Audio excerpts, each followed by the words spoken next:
balacera ocurrió la tarde de ayer en la colonia Postes Cuates, en Guadalajara, Jalisco. Agentes ministeriales fueron recibidos a balazos por un sujeto al que iban a detener por el delito de homicidio calificado. Tras el enfrentamiento, uno de los policías resultó herido y el presunto asesino fue detenido. Y concluyó ya el 6º día de juicio en contra de Genaro García Luna. Dentro del desfile de testigos resaltó el de Tirso Martínez, narcotraficante que confesó que pertenecía al cártel de Sinaloa y quien detalló cómo metían la droga a los Estados Unidos. El Tirso declaró que su jefe le decía que Ismael El Mayo Zambada tenía comprados a todos los altos mandos de la Federal, el Ejército y la Judicial. Veremos cómo ligan los fiscales esto con García Luna. En unos momentos tendremos toda la crónica. Aquí en México, Ovidio Guzmán, el hijo del Chapo, consiguió la suspensión definitiva en contra de su extradición a los Estados Unidos. Con este amparo, el famoso ratón, como también se le conoce, permanecerá en México de manera indefinida y a disposición de las autoridades del penal del Altiplano en Almoloya de Juárez. El juez aclaró que no se está cancelando el juicio de extradición, sino que seguirá su curso de manera normal hasta que se resuelva el fondo de su amparo. En Oaxaca, el consejero jurídico del gobierno, Giovanni Vázquez, confirmó que el exdiputado Juan Antonio Vera, presunto autor intelectual del ataque con ácido a la saxofonista María Elena Ríos, continuará su proceso penal en Tlacolula, luego de que una jueza apelara el fallo del juez Teodulo Pacheco, quien le otorgó prisión domiciliaria. De aclarar que el imputado, que Juan Antonio Vera Carrizal, nunca ha salido de prisión. O sea, es falso quien afirme que diga que ha quedado libre, y si lo ha dicho ella, pues ha mentido, porque es su dicho, pero el hecho es que él no ha salido. Y mire, tras la petición del presidente López Obrador, la Fiscalía General de la República informó que colaborará con todos los elementos técnicos, periciales y policiales para auxiliar a la Fiscalía General de Oaxaca, en este caso del ataque a la saxofonista María Elena Ríos. Y es jueves con toda la información. Cristal Mendívil. Cristal, ¿cómo estás? Buenos días. Hola Paco, muy buenos días, muy bien, qué gusto saludarte y a todos ustedes por supuesto. Y vamos ahora con María Elena Ríos. Ella levantó la voz de nueva cuenta contra Eduardo Pinacho Sánchez, presidente del Tribunal Superior de Justicia de Oaxaca.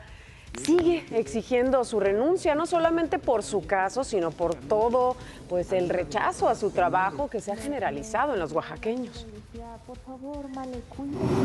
No te queremos en Oaxaca. Ya nos tienes hartas a las mujeres, ya nos tienes hartas a las comunidades indígenas. Tu violencia, tus pactos, tu necesidad, tu hambre. ¿No te has llenado, Eduardo Pinacho? Renuncia.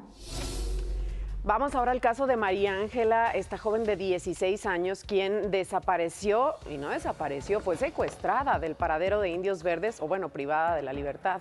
Fue encontrada, recordemos, en Nezahualcóyotl y por quien sus familiares bloquearon la México-Pachuca. La Fiscalía General de Justicia de la Ciudad de México confirmó que Ángela mintió, que nunca fue víctima de algún delito. Y gracias a los videos de las cámaras del C5 pudieron comprobar que la menor estuvo en la Alameda Central. Mire cómo da un vuelco esta historia, ¿no? En la que se creyó había sido secuestrada, había sido privada de la libertad. Y que estuvo ahí con algunas personas, posteriormente fue a Nesa, todo de forma voluntaria y sin la presión de nadie. ¿Y cómo fue que la encontraron entonces, ¿no? En un terreno por ahí, envuelta en una bolsa de plástico solamente, o aparentemente con algunos golpes. Esa fue la versión que se dio. Con esta investigación, que incluyó revisiones médicas, psicológicas y periciales al adolescente, pudo establecerse plenamente y con elementos contundentes que la menor no presentaba ningún daño y que su ausencia no tuvo relación alguna con la comisión de algún delito. Vamos a cambiar de tema porque volvió el debate por el INE, por el Instituto Nacional Electoral. ¿Qué está pasando ahora? Organizaciones sociales volvieron a convocar a una manifestación en defensa del INE. Esta será el 26 de febrero.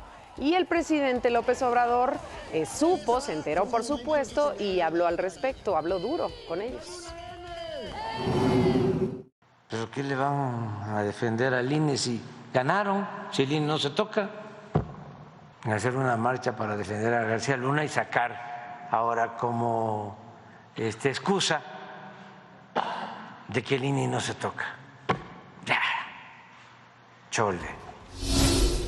Y es que todo esto inició porque los diputados de la oposición presentaron ante la Suprema Corte una demanda de inconstitucionalidad, esto en contra del llamado Plan B de la reforma electoral del presidente López Obrador.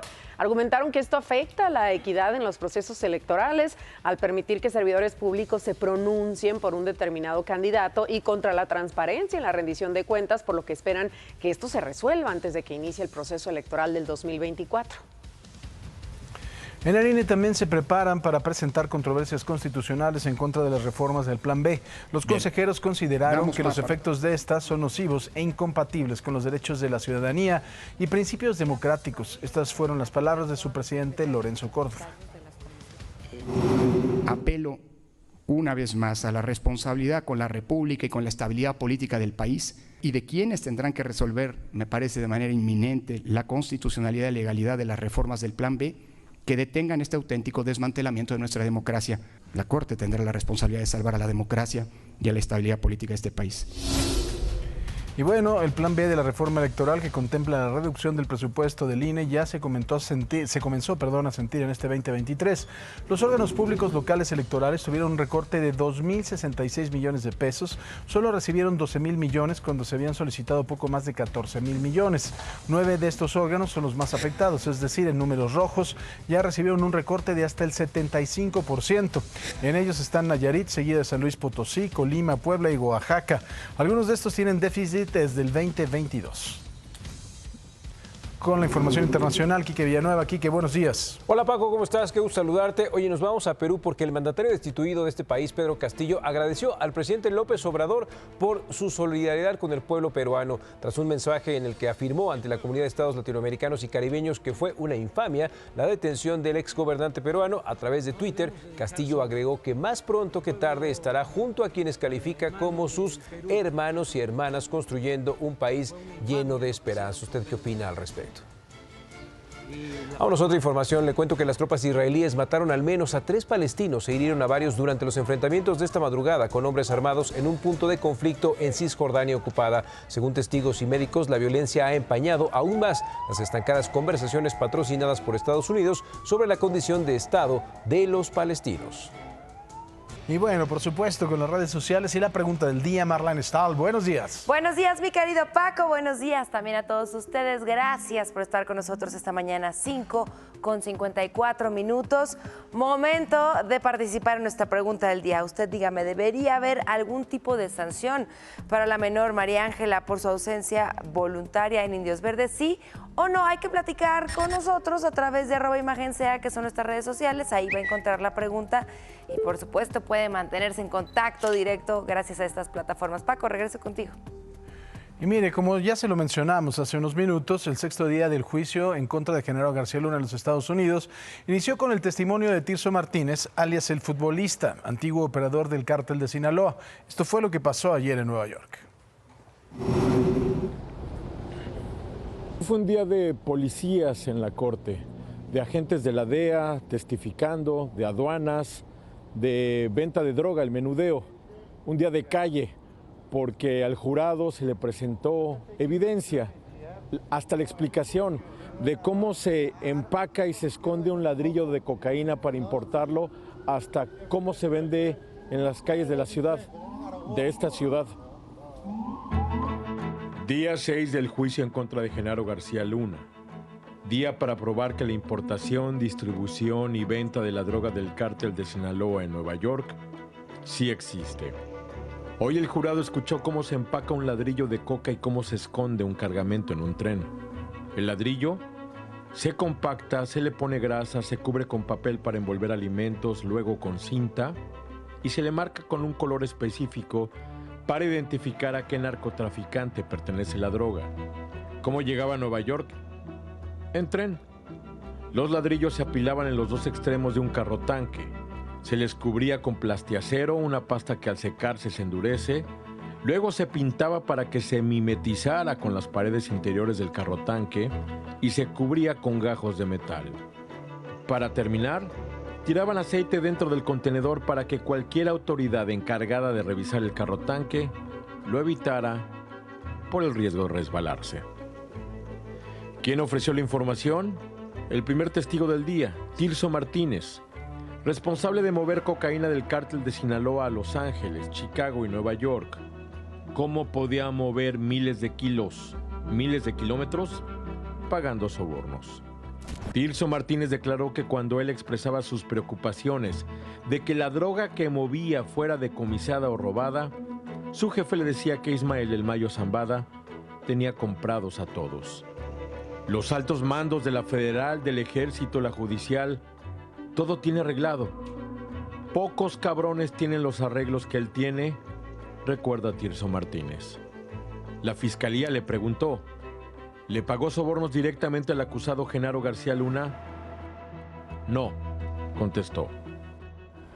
El primer testigo fue Tirso Martínez, traficante confeso, que dijo que metió muchas toneladas de cocaína a Estados Unidos, a Los Ángeles, a Chicago, a Nueva York, entre 50 y 60 toneladas entre el 2002 y el 2003, todas del cártel de Sinaloa. ¿Cuánto es eso? Mucha droga. De un solo gramo salen entre 6 y 8 líneas. Gana una fortuna.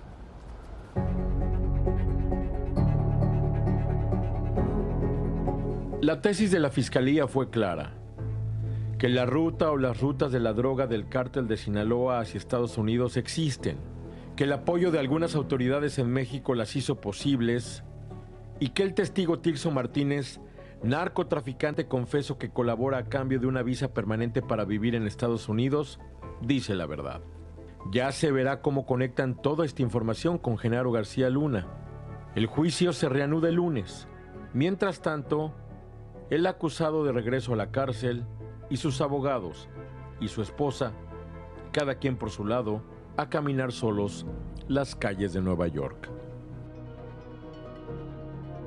Y el último testigo llamado Héctor Tolentino, un antiguo jefe de una pandilla local que se dedicaba a vender la droga de Sinaloa en Nueva York y en Brooklyn. Día de calle completito en la corte para dejar bien claro que el nexo, el vínculo Culiacán, Nueva York, sí existe. El lunes ya veremos qué sigue.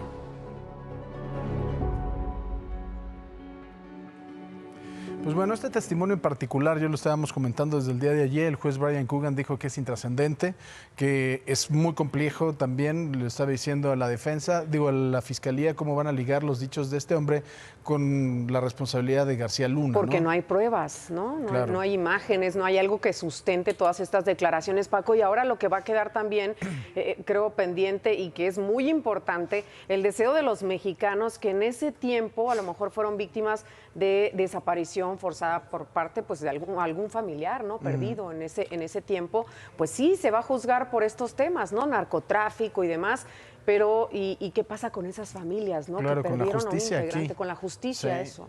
No, yo creo que lo reitero, ¿no? Lo que decíamos el día de ayer es el segundo testigo de 70 que presentó la fiscalía, así que creo que todavía hay mucho por ver, ¿no? Le falta muchísimo y fíjate, lo posponen porque alguien del jurado tenía ya sus boletos para ir a ver un partido. Entonces, desde el inicio dijo, sí voy de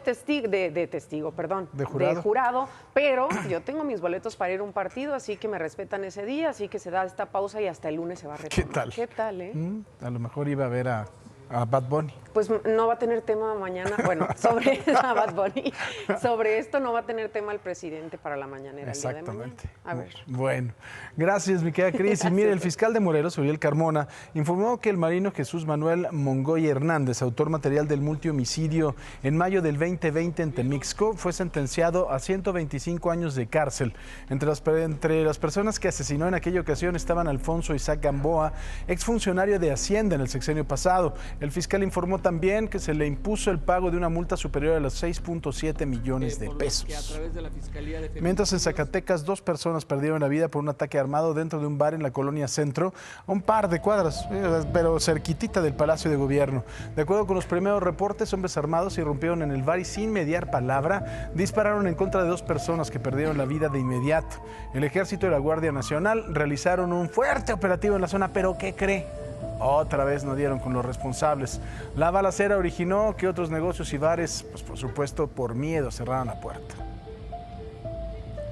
Mientras tanto, vamos a Veracruz porque ahí 167 militares 2 jefes y 7 oficiales fueron desplegados en Boca del Río pues para reforzar la seguridad en el municipio. Esto luego de los hechos violentos del pasado domingo, y aquí hemos estado platicando al respecto. La verdad es que semana con semana hay alguna situación similar. Ellos fueron masacrados, en este caso, 6 integrantes de una familia. Recordará usted, aquí le presentamos unas imágenes fuertes en aquel momento. Los militares van a coordinar los operativos de seguridad junto con 19 vehículos armados. Y a pesar de que las autoridades de la Ciudad de México hicieron público que Viviana Salgado Hernández fue exonerada de los cargos tras ser acusada de sabotaje al metro por supuestamente lanzar estas aspas, ¿se acuerda usted de una lavadora ahí a las vías del metro? Bueno, pues familiares de la señora aseguran que no han sido notificados. Nadie del gobierno capitalino les ha avisado de manera formal qué es lo que sucede con el caso, qué va a pasar. Vean nada más el reporte completo. Aunque el secretario de Gobierno de la Ciudad de México, Martí Batres, dio a conocer que ya se exoneró del delito de sabotaje a Viviana Salgado Hernández, a quien se le cayeron las aspas de su lavadora a las vías del metro el pasado 12 de enero, todavía no se le ha notificado oficialmente. Como tal creo yo que no, todavía no está, porque pues no le han notificado nada, no hay un escrito, no hay una hoja donde diga que está libre de toda culpa. La determinación fue luego de que se considerara que no había elementos de prueba suficientes para iniciarle un proceso penal, lo que había estado señalando Viviana y su familia de que había sido un accidente, por lo que consideran que si es cierto que fue exonerada, agradecen que se haya rectificado. Pero sí que hasta que no haya algo escrito o haya una notificación como tal, pues no puedo decir otra cosa, ¿no? Pero sí, pues qué bueno. La familia de Viviana espera que con esto se acabe la pesadilla que vivieron y su mamá vuelva a vivir con calma, ya que la acusación en su contra la está afectando. Pues la verdad sí estaba muy crítica la cosa con ella. Estaba mal, andaba muy mal emocionalmente, de repente estaba muy bajoneada, de repente estaba bien, de repente no. Hoy solo esperan se limpie el nombre de su madre, que a nadie les vuelva a suceder que lo acusen injustamente.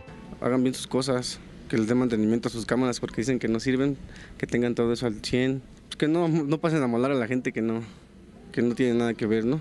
Y con trabajo si sale al día a día en su vida y como para que le hagan ese tipo de cosas, pues está muy mal, la verdad. Con información de Ángeles Velasco, Imagen.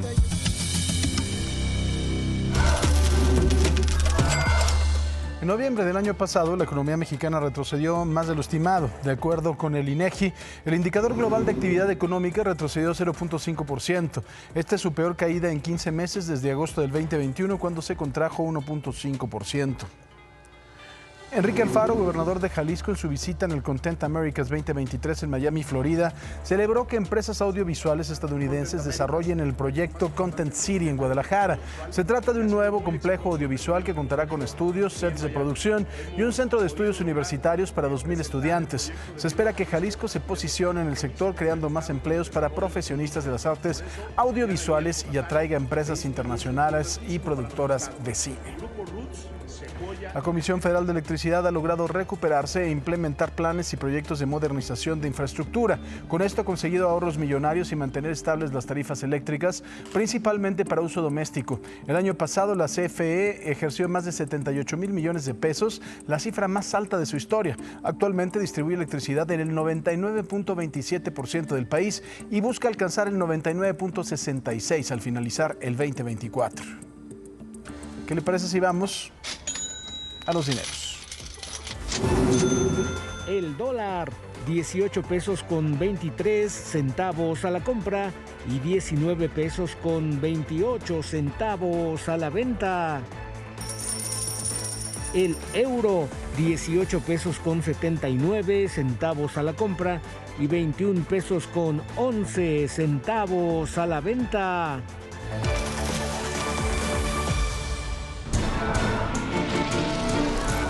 Acompáñame, vamos a dar una vuelta al mundo. Mire, comenzamos en Nueva Zelanda, donde Chris Hitching juró como primer ministro tras la renuncia de Jacinda Ardern. Vea por qué. Nueva Zelanda tiene nuevo primer ministro. Chris Hipkins, de 44 años, juró ayer ante la gobernadora general del país en una ceremonia en la capital, Wellington. Esta mañana he jurado el cargo en la Casa de Gobierno, recogiendo el testigo o la responsabilidad de mi amiga Jacinda Ardern. Hipkins, arquitecto de la respuesta neozelandesa a la pandemia de coronavirus, enfrenta ahora la tarea de levantar los bajos índices de aprobación del gobierno antes de las elecciones generales de octubre. Jacinda Ardern anunció su renuncia la semana pasada, argumentando que no tenía la energía para continuar tras conducir al país por desastres naturales, el peor ataque terrorista de su historia y la pandemia. En su última aparición pública como primera ministra, la mañana de ayer salió de la sede del Parlamento ante cientos de transeúntes que estallaron en aplausos espontáneos. Su gobierno de centroizquierda enfrentó dificultades los últimos 2 años con la creciente inflación, una posible recesión y el repunte de la oposición conservadora. Imagen. Y ahora nos vamos a España. De verdad que el mundo está loco. Un hombre armado con un machete entró a una iglesia en San Isidro y atacó al sacerdote dejándolo herido de gravedad. Minutos más tarde entró a otra iglesia y causó destrozos y atacó al sacristán causándole heridas mortales. Según el Ministerio de Interior de España, la Policía Nacional detuvo al atacante poco después, pero hasta el momento se desconoce la causa del ataque. Y mire, es pecado pero no es delito. El Papa Francisco criticó las leyes injustas dentro de la Iglesia Católica en torno a la homosexualidad y pidió a los obispos católicos que den la bienvenida a las personas del LGBT, ya que serlo no es un delito. El pontífice reconoció que integrantes de la Iglesia Católica apoyan las leyes que criminalizan a la comunidad LGBT bajo la premisa del pecado, pero destacó que los obispos en particular necesitan pasar por un proceso de cambio para reconocer la dignidad de todos y que se debe trabajar para poner fin a estas prácticas discriminatorias. ¿Usted qué opina?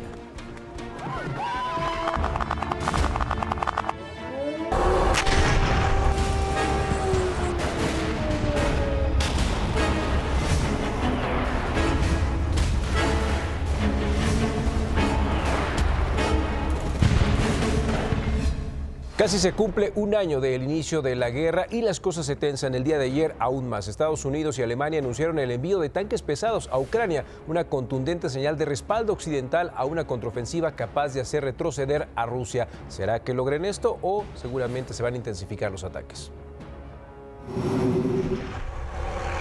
El presidente de Estados Unidos, Joe Biden, prometió a Ucrania 31 tanques Abrams, una de las armas más poderosas y sofisticadas del ejército estadounidense. De esto se trata, ayudar a Ucrania a defender y proteger territorio ucraniano. No es una amenaza ofensiva para Rusia. Si las tropas rusas regresaran a donde pertenecen, esta guerra estaría terminada hoy. Poco antes, el canciller alemán Olaf Scholz dio luz verde para enviar 14 tanques Leopard, una decisión que abre las puertas a que otros países europeos con existencia de Leopard envíen sus propias contribuciones. El presidente ucraniano Volodymyr Zelensky agradeció este apoyo y aumentó sus pedidos de armamento para contrarrestar la invasión rusa. Tenemos que abrir el suministro a misiles de largo alcance para Ucrania. Es importante expandir nuestra cooperación en artillería y tenemos que empezar a suministrar aviones a Ucrania. Este es nuestro sueño y nuestra tarea.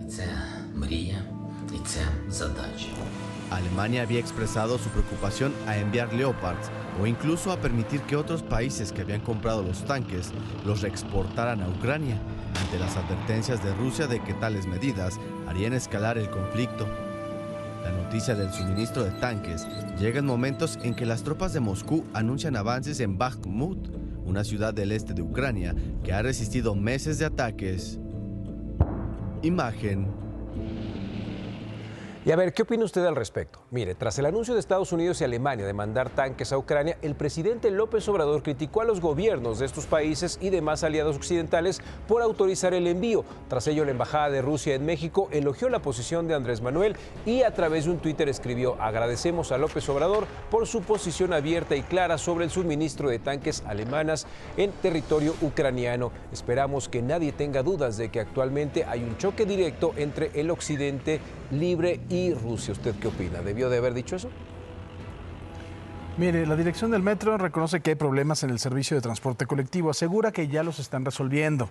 Pero bueno, los choferes o los operadores del metro y las entrañas del metro son totalmente distintas al discurso de los políticos.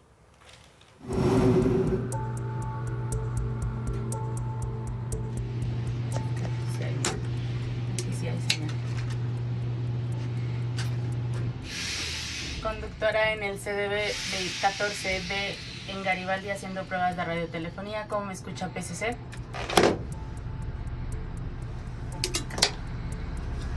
Sí, señor. Conductora en el CDB 14 en la posición B en Garibaldi haciendo pruebas de radiotelefonía. ¿Cómo me escucha PCC?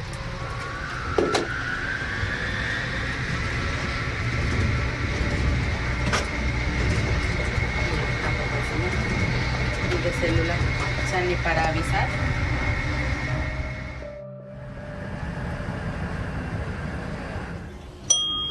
Órale, ya estás. Ya no tenemos el conmutador KNR, que es el tiempo lluvia. Sí, de hecho sí, aquí está todavía. ¿Pero funciona? A veces sí funciona y a veces no. A veces se pierde completamente la señal por toda la línea y dura la falla a veces un par de días, 3 días. El odómetro que nos permite ver la velocidad a la cual avanza el tren. A veces tiene una falla y pues nos quedamos sin ver la velocidad a la cual avanzamos. Digo, en PA pues el tren lo hace sin ningún problema. ¿En PA en piloto automático? En piloto automático. Pero cuando tenemos la necesidad, por ejemplo en las lluvias, tenemos que avanzar en conducción manual, CMC, y no tenemos visualización del kilometraje. La pista mojada y el tren neumático es más posible que se derrape. ¿Y por qué no sirve a veces el odómetro y por qué no sirve a veces el, ¿cómo dice que se llama? El KNR, por falta de refacciones. Por falta de refacciones. Hubo un señor que se quedó y obviamente al pasar los mandos las puertas quedan libres, se bajó las vías. Lo que hicimos fue correr a accionar el ruptor y en lo que accionábamos el ruptor por regresar al teléfono y decirle, oye, córtame corriente porque aunque ya lo habíamos hecho nosotros, pero se bajó este tipo a las vías. Entonces, sí es algo porque no se podían comunicar. No, porque el teléfono está más allá y entonces hay que accionar primero el ruptor. ¿Y no tenía usted tetra ni tenía celular? Ni celular tampoco. ¿Cuándo fue eso? Hace, no sé, como 2 o 3 meses tal vez, más o menos. Se me apaga el VisuCab. ¿Qué es eso? Visualizador de cabina. Es el que nos permite identificar en qué modo de conducción estamos avanzando, en este caso, pilotaje automático. ¿Se llega a descomponer el pilotaje automático también? Sí, también llega a haber fallas en lo que es el material fijo. Por ahí viajan unas frecuencias que recibe el tren, que podemos verlas aquí en el VisuCab. Hay pérdida de pilotaje en algunas zonas, permítame tantito.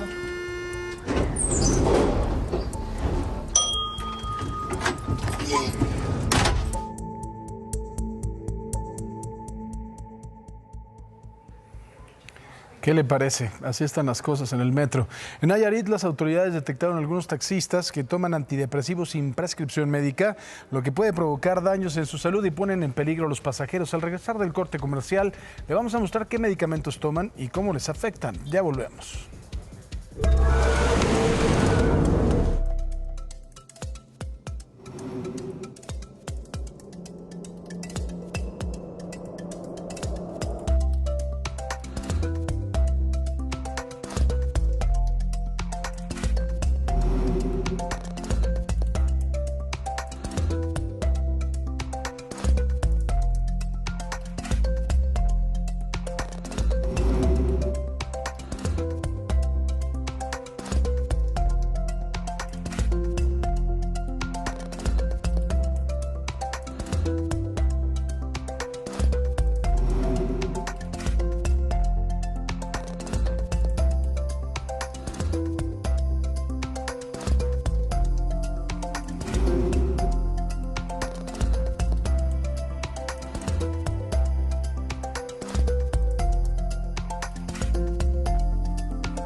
En Cancún, Quintana Roo, se siguen registrando agresiones por parte de taxistas en contra de choferes de Uber. En redes sociales circulan videos de taxistas cerrando el paso a automóviles, amenazando a los conductores.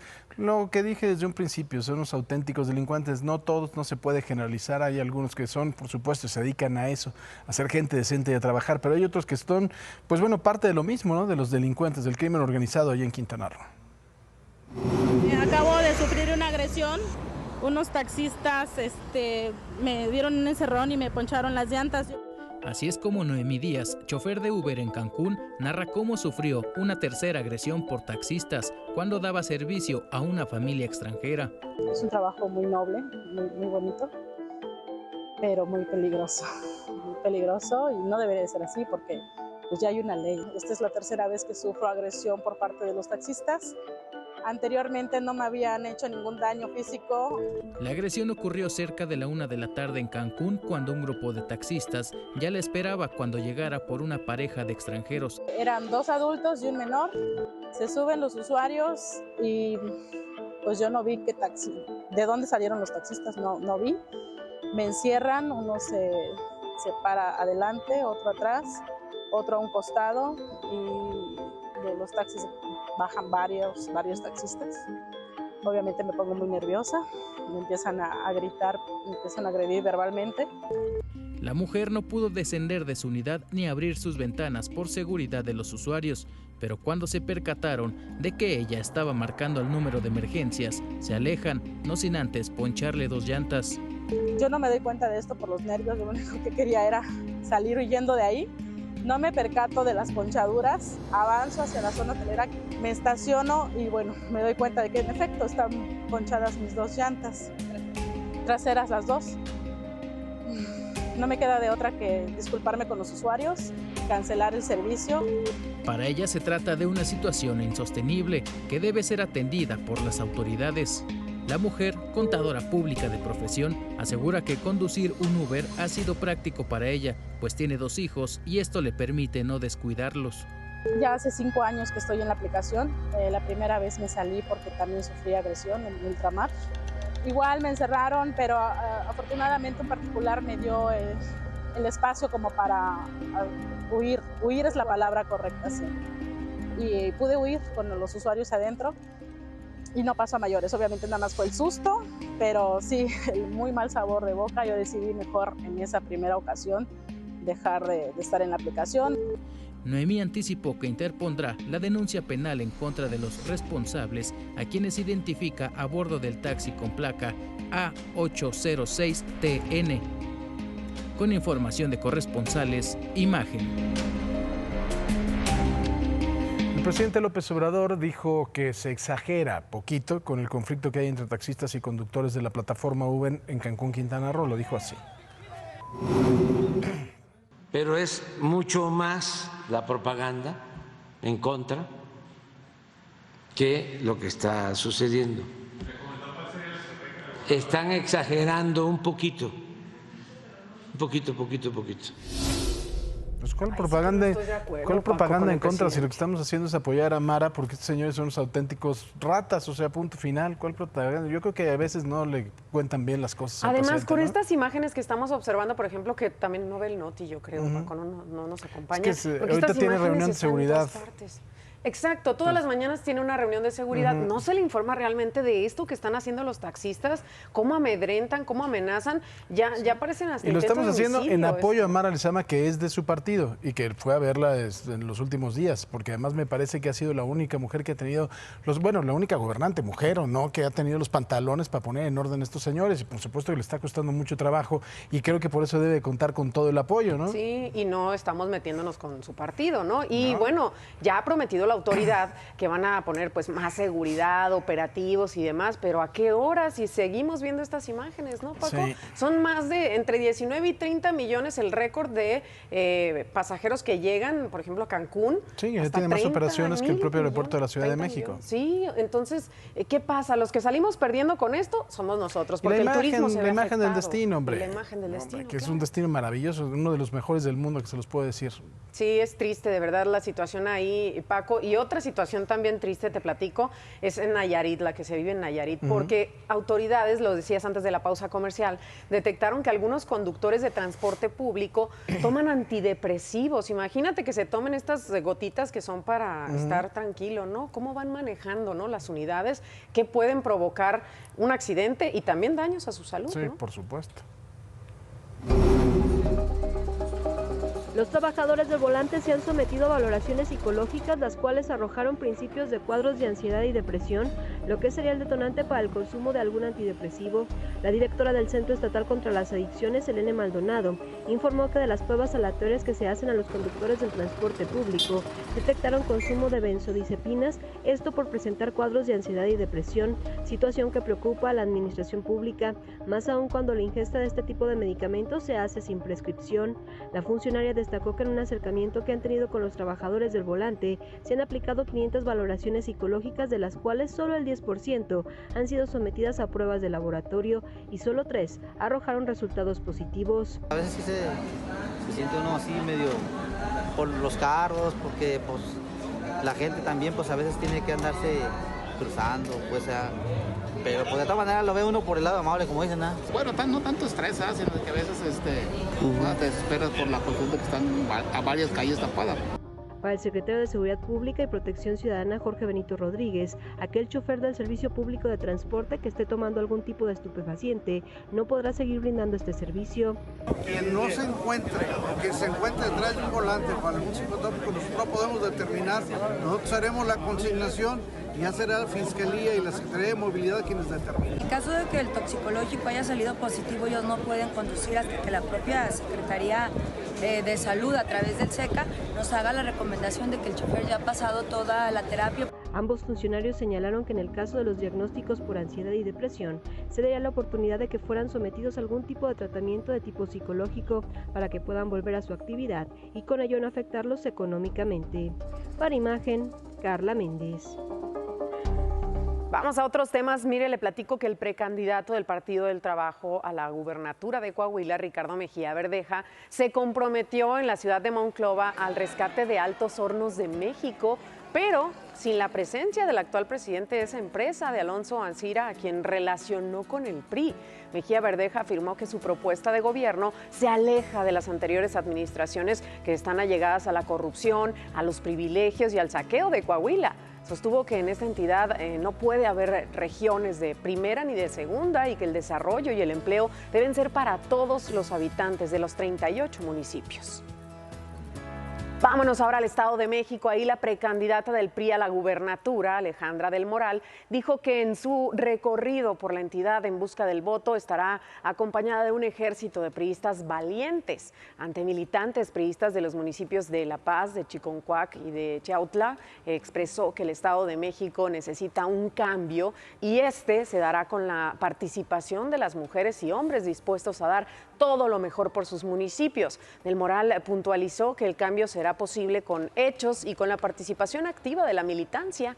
Llamó a los priistas a estar unidos y organizados. Y ante la época electoral de este año en los estados de Coahuila, el Estado de México, bueno, la Secretaría de Bienestar informó que ya se está trabajando en un esquema especial para que se eviten los abusos, los condicionamientos, también en la promoción de los programas sociales. La titular de la dependencia, Ariadna Montiel, dijo que la institución va a impedir que alguien pida apoyo a favor o en contra de cualquier partido político y aclaró que no únicamente se presenta en la época electoral, sino también en tiempos ordinarios para intentar sorprender a la ciudadanía. Pidió entonces tener cuidado, especialmente en los trámites que tengan que realizar las personas adultas mayores. Este miércoles concluyó el 6º día del juicio contra Genaro García Luna en Estados Unidos. Entre los testigos que declararon está Tirso Martínez, antiguo operador del cártel de Sinaloa. Detalló que su jefe le decía que Ismael El Mayo Zambada tenía comprados a todos los altos mandos de la Federal, el Ejército y la Judicial. La Fiscalía General de la Ciudad de México determinó a través de sus peritajes y diligencias que María Ángela, de 16 años, quien desapareció del paradero de Indios Verdes el pasado 19 de enero, se ausentó de manera voluntaria y no fue secuestrada como se había dicho. Con esta investigación, que incluyó revisiones médicas, psicológicas y periciales al adolescente, pudo establecerse plenamente y con elementos contundentes que la menor no presentaba ningún daño y que su ausencia no tuvo relación alguna con la comisión de algún delito. El presidente Andrés Manuel López Obrador dijo que se exagera poquito con el conflicto que hay entre taxistas y conductores de la plataforma Uber en Cancún, Quintana Roo. Aseguró que es más la propaganda que lo que está sucediendo. ¡Que lo arresten!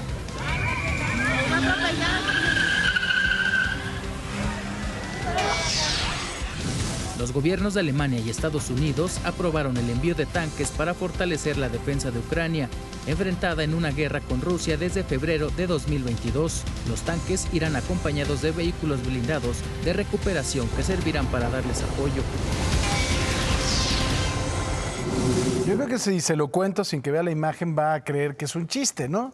O sea, yo creo que si usted tiene ganas de disfrazarse del zorro, ¿no? Porque a lo mejor es su fantasía, pues lo puede hacer en su casa, ¿no? Le puede decir a su mujer, oye, mi amor, quiero disfrazarme del zorro. Órale, viejo, disfrácese del zorro. Pero si es el alcalde de un municipio en Comitán, en Chiapas, hay que tenerle respeto a la gente. Vea nada más el señor, vea nada más qué chulada. Esto fue en las fiestas patronales en honor a San Sebastián. Ahí estuvo el alcalde Mario Antonio Guillén, fue disfrazado del zorro y se montó en un caballo de la raza frisón. ¿Sabe cuánto vale el caballito? Por lo menos $1,000,000 de pesos. Pues bueno, obviamente le criticaron que fuera como si fuera Halloween. Y pues por supuesto los altos índices de violencia que hay en el municipio. Si usted tiene sus fantasías, qué bueno, ¿no? Todo el mundo tenemos derecho. ¿Se quiere usted vestir de Superman? Pues hágalo con su mujer o con su novio, ¿no? Oye, vieja, me quiero vestir del zorro. Pues órale, viejo, vístase, ¿no? Pero oiga, es el alcalde, tenga un poco de respeto. Además digo, este zorro, pobre caballo, ¿no? Este no parece zorro, parece oso. Tienen abuela. Bueno, también tenemos historias heroicas. En Jalisco, el pequeño Pedro Huerta, de 10 años, rescató a sus hermanos de 2 y 4 ante el incendio que ocurrió en su casa en el municipio de Autlán de Navarro. Luego de conocer el hecho, la Coordinación Estatal de la Guardia Nacional lo nombró guardia honorario por un día. El reconocimiento fue en las instalaciones del 15º Batallón en Tlajomulco de Zúñiga, en donde Pedro vistió el uniforme de la corporación. Fue parte de una práctica de rescate a la par de los oficiales instructores.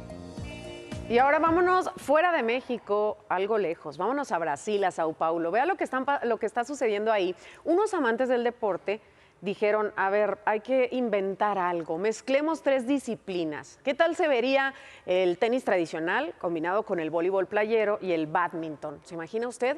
El resultado de esto fue tenis de playa, que cada vez gana más adeptos, ¿eh? Nada más.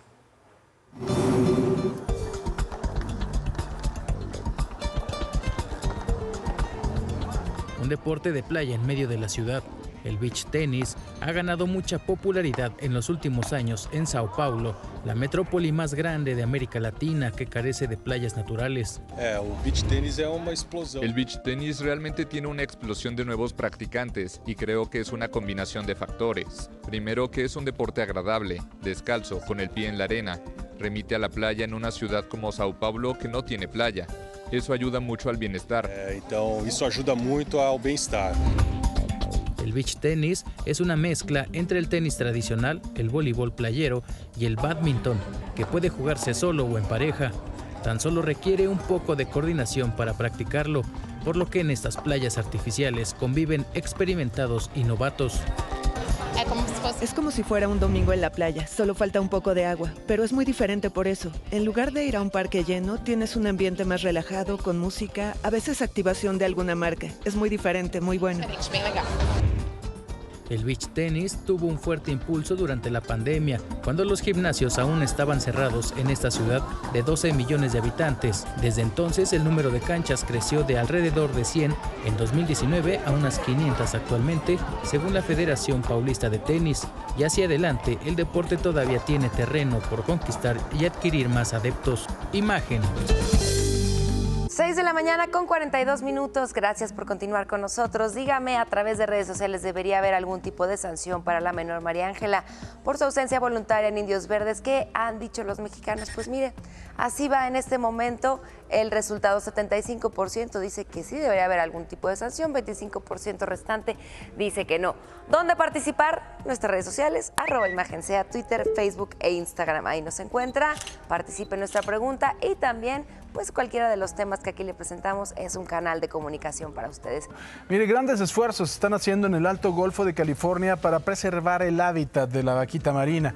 La caza furtiva sigue siendo un problema, pero la tecnología se aplica en esta zona y se está tratando de salvar a la especie. Volvemos con este trabajo especial, no se vaya, por favor. De grandes esfuerzos se están haciendo en el Alto Golfo de California para salvar la vaquita marina. La caza furtiva sigue siendo un problema, pero ya está aplicada una tecnología de última generación. Es un trabajo especial de Ernesto Méndez.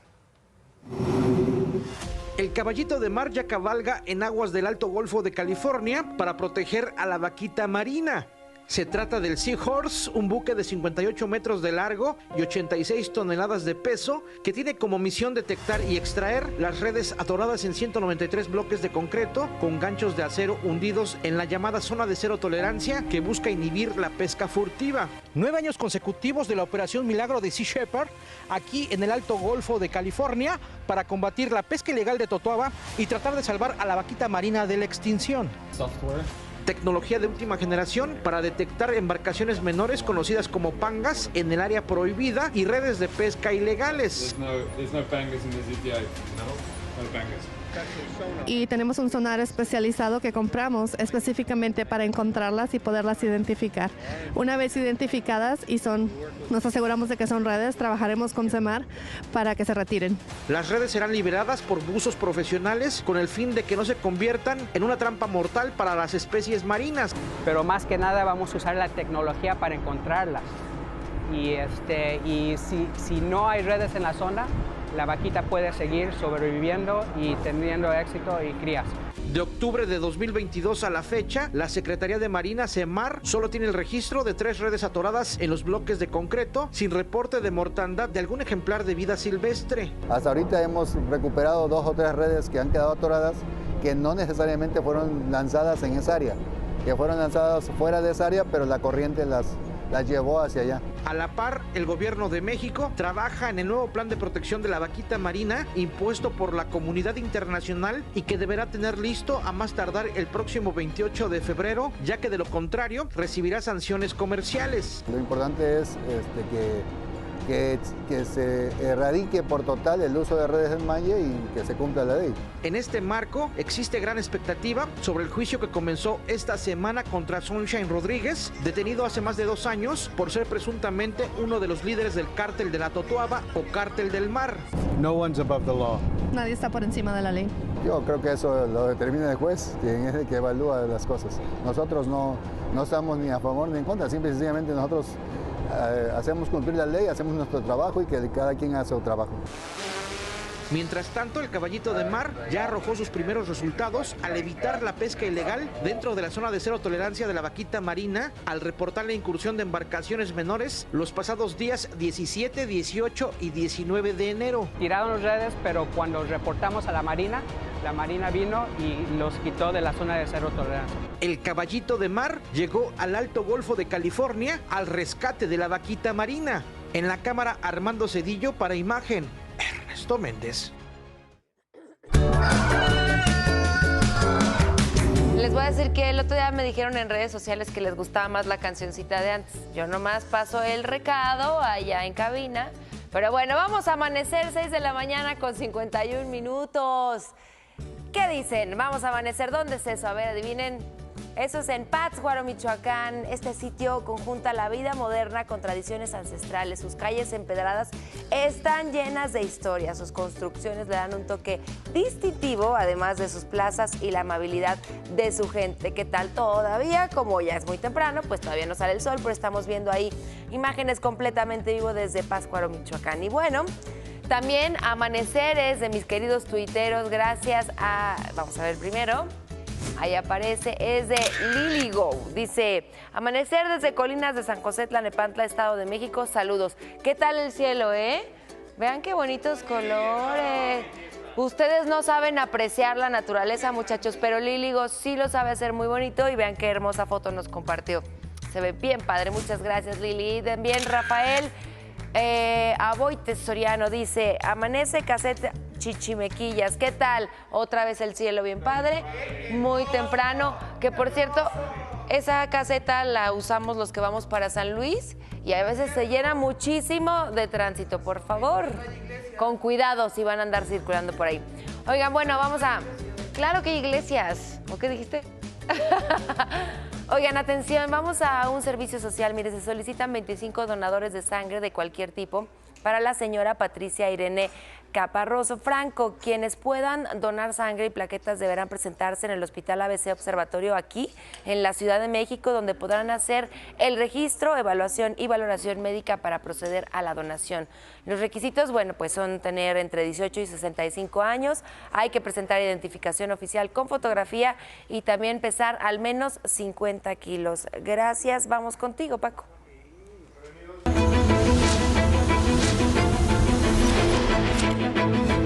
Ya regresó por fin el señor Luis Wertmann, andaba quién sabe en dónde, pero ya está con nosotros. Querido Luis, ¿cómo estás? Paco, ¿cómo estás? Y muy buenos días a todos y al contrario, siempre con el gusto y de estar cerca y Igualmente, cerca de ti, ¿no? Muchas gracias, mi querido Luis. Y Paco, ¿cuántas veces hemos hablado tú y yo sobre dignificar el trabajo de quienes deciden hacer una carrera en instituciones policíacas o de seguridad?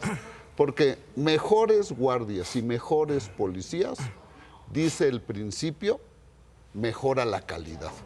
Y por eso es que tenemos que ofrecer valores, principios y condiciones estables de trabajo con salarios y con prestaciones suficientes y, claro, una buena formación. Y entonces aquí es donde debemos insistir que toda mujer o todo hombre que cumple con estos exámenes de control de confianza, que quiere incorporarse, no es porque ser policía sea la última opción. Al contrario, es una vocación, ¿no? Es porque tienen una vocación, porque quieren serlo, y esos son ejemplos que lo que tenemos nosotros que hacer como sociedad es reconocerlos, es dignificarlos, ¿no? Y aquí es donde mucho me ayuda, pues el que, cómo ponemos nuestro granito de arena. Y en el Servicio de Protección Federal estamos convencidos de que si dignificamos, si ofrecemos un trabajo estable, algo que te dé orgullo a ti y a tu familia, entonces vamos a poder estar logrando esto que durante tantos años hemos buscado. Y Paco, ¿qué necesitamos? Necesitamos invitar a que se unan con nosotros todos estos hombres y mujeres. ¿Para qué? Para que resguardemos las instituciones del gobierno federal. ¿Y qué hablo? Hablo, mira, los hospitales del ISSSTE, las clínicas y hospitales del Seguro Social, las farmacias, los bancos del bienestar. Y entonces, a que nos contacten, ¿para qué? Para que todo aquel que quiera o que conozca, alguien que quiera ganar un salario que comienzas con 11,164 pesos mensuales, que tienes seguro de gastos médicos, que tu familia tiene también todo lo que es el ISSSTE y todas las prestaciones del ISSSTE, que tienes al final del año 13,500 pesos en vales, que tienes, después de un año laboral, 40 días de aguinaldo. No, pues... Entonces, estos son los principios que tenemos que hacer. ¿Para qué? Para que dignificando generamos esa situación para poder estar construyendo la paz, la seguridad que durante tantos años hemos hablado y hemos buscado, y eso solamente se logra con acciones. Y aquí, una vez más, yo debo de darle ese reconocimiento a la secretaria de Seguridad y Protección Ciudadana, a Rosa Isela Rodríguez, porque es gracias a esa visión, a ese compromiso y a esa voluntad que se logran hacer las cosas, Paco. ¿Qué opinas tú? Yo creo que de verdad tienes mucha razón en el asunto de dignificar. Yo creo que son unas prestaciones que en muchas otras empresas, en muchos otros lugares no se tiene, pero lo más importante, el orgullo y también la responsabilidad de cuidar el patrimonio de todos los mexicanos, porque eso es de todos los mexicanos, ¿no? Y además de todo, de que se les den las condiciones, el uniforme, el armamento, el entrenamiento también, que sea un hombre capacitado, una mujer capacitada para el trabajo que están haciendo y que de verdad sea un ente respetado en la sociedad. Así es, y entonces dignificando, capacitando y con voluntad y con compromiso, sí logramos que las cosas cambien y cambien para bien. Ahí salieron los teléfonos de quien esté interesado, por supuesto, a unirse al Servicio de Protección Federal, que lo haga y que estén ahí, que ahí están precisamente al 800-0077-377. Así es. Querido Luis, gracias. Bienvenido un gran día de vuelta. para todos. Ya no te vayas de vacaciones.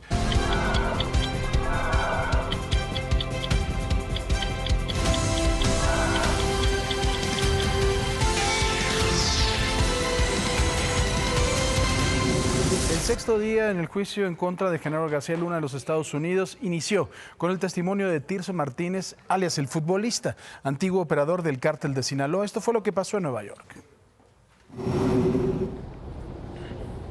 Fue un día de policías en la corte, de agentes de la DEA testificando, de aduanas, de venta de droga, el menudeo.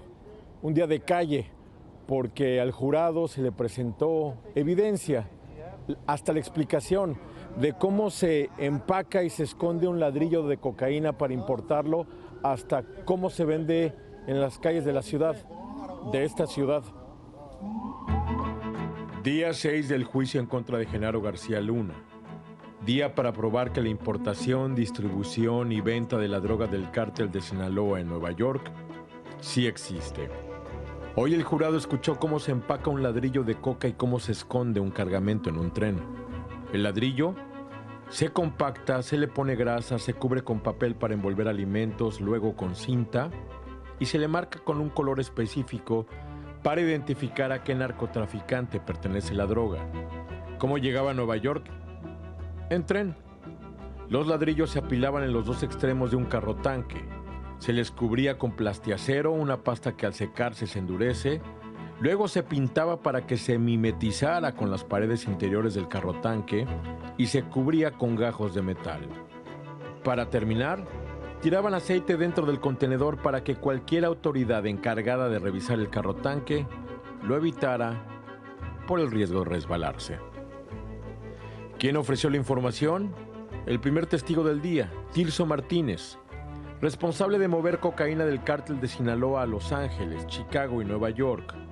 ¿Cómo podía mover miles de kilos, miles de kilómetros? Pagando sobornos. Tirso Martínez declaró que cuando él expresaba sus preocupaciones de que la droga que movía fuera decomisada o robada, su jefe le decía que Ismael El Mayo Zambada tenía comprados a todos. Los altos mandos de la federal, del ejército, la judicial, todo tiene arreglado. Pocos cabrones tienen los arreglos que él tiene, recuerda Tirso Martínez. La fiscalía le preguntó, ¿le pagó sobornos directamente al acusado Genaro García Luna? No, contestó. El primer testigo fue Tirso Martínez, traficante confeso, que dijo que metió muchas toneladas de cocaína a Estados Unidos, a Los Ángeles, a Chicago, a Nueva York, entre 50 y 60 toneladas entre el 2002 y el 2003, todas del cártel de Sinaloa. ¿Cuánto es eso? Mucha droga.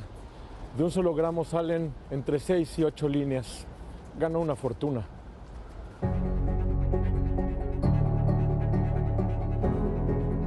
La tesis de la fiscalía fue clara, que la ruta o las rutas de la droga del cártel de Sinaloa hacia Estados Unidos existen, que el apoyo de algunas autoridades en México las hizo posibles y que el testigo Tirso Martínez, narcotraficante confeso que colabora a cambio de una visa permanente para vivir en Estados Unidos, dice la verdad.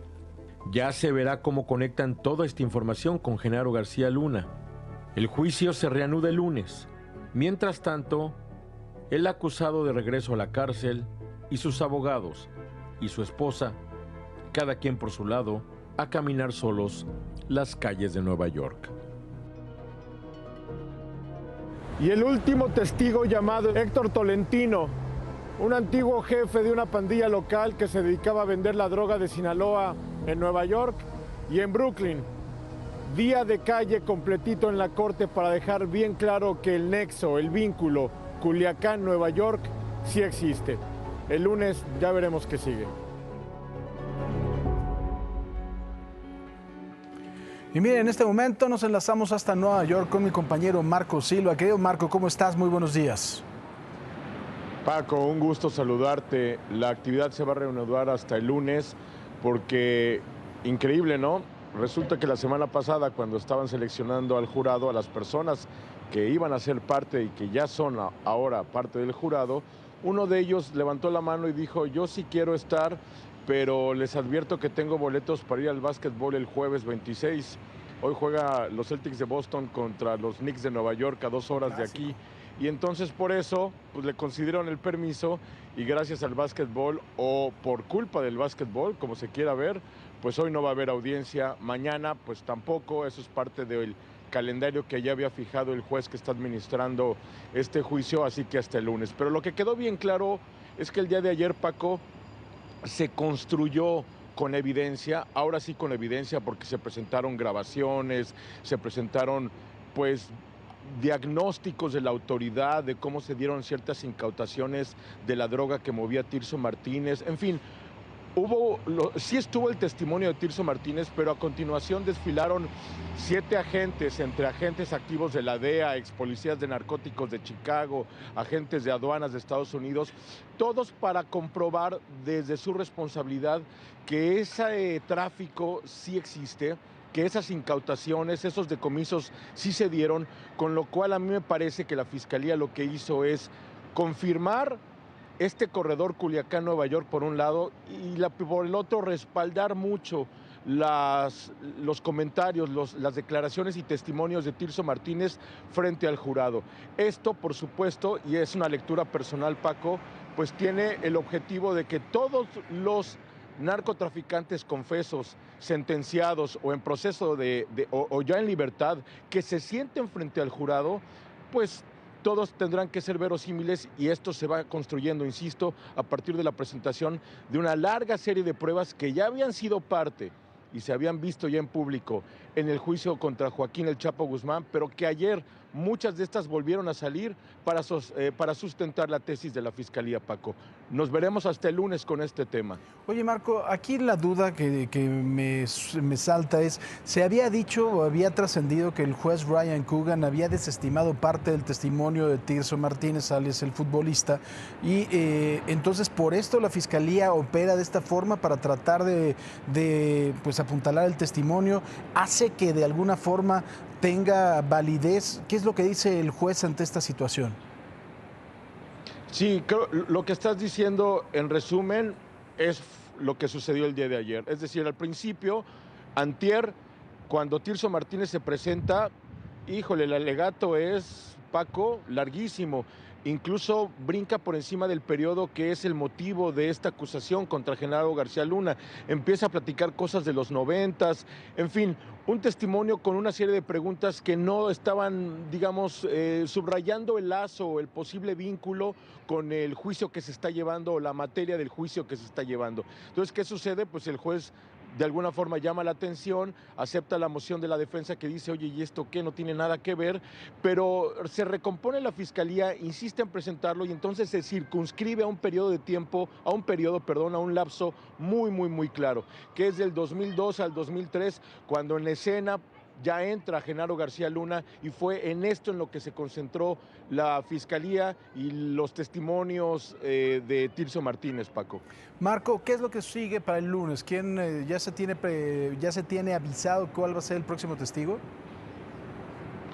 Se está avisando con una anticipación de 24 horas a la defensa, siempre que sean, por supuesto, testigos de la Fiscalía. Hay que recordar que también habrá testigos de la defensa, pero bueno, concentrándome en la pregunta, lo sabremos mañana, pero César de Castro, el defensor de Genaro García Luna, adelantó que los primeros días de la próxima semana continuarán, así lo dijo, los testimonios técnicos, con lo cual yo creo que vamos a ver a más agentes en activo o retirados, a más, digamos, personajes del gobierno formándose para testificar y poder comprobar con evidencia lo que ya escuchamos entre el lunes y el miércoles, Paco.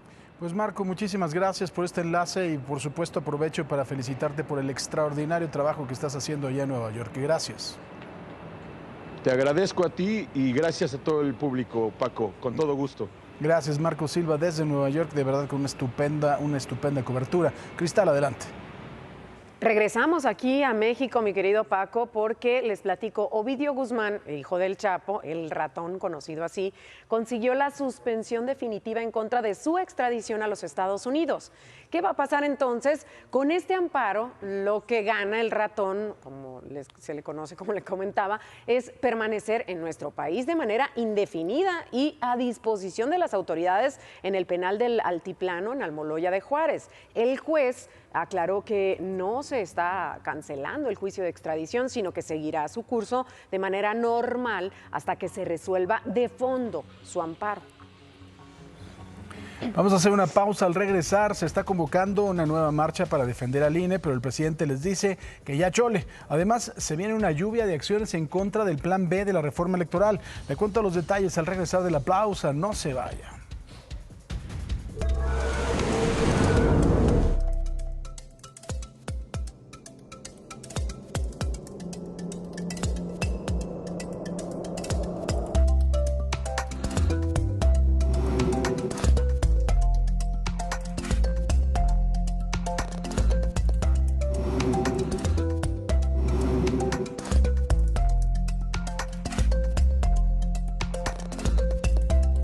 Se acuerda que aquí muy claramente el gobernador Salomón Jara dio un mensaje en el cual decía que no iba a salir precisamente el agresor de María Elena Ríos, precisamente este exdiputado, porque le iba a decir a la justicia del estado que no tenían la capacidad del personal para vigilarlo, que la casa en la cual lo tendrían que vigilar no tenía las condiciones para garantizar que no se fuera o que se extrajera de la justicia.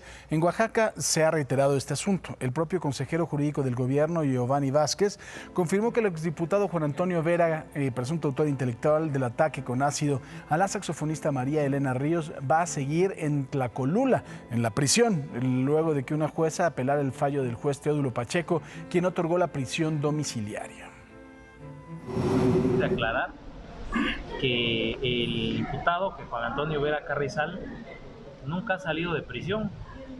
O sea, es falso quien afirme que diga que ha quedado libre, y si lo ha dicho ella, pues ha mentido, porque es su dicho, pero el hecho es que él no ha salido. Tras la petición del presidente López Obrador, la Fiscalía General de la República informó que va a colaborar con todos los elementos técnicos, periciales y policíacos para auxiliar a la Fiscalía General de Oaxaca, en este caso del ataque a la saxofonista María Elena Ríos. Por su parte, la saxofonista María Elena Ríos exigió que el magistrado Eduardo Pinacho Sánchez renuncie a su cargo tras dictar prisión domiciliaria a su atacante.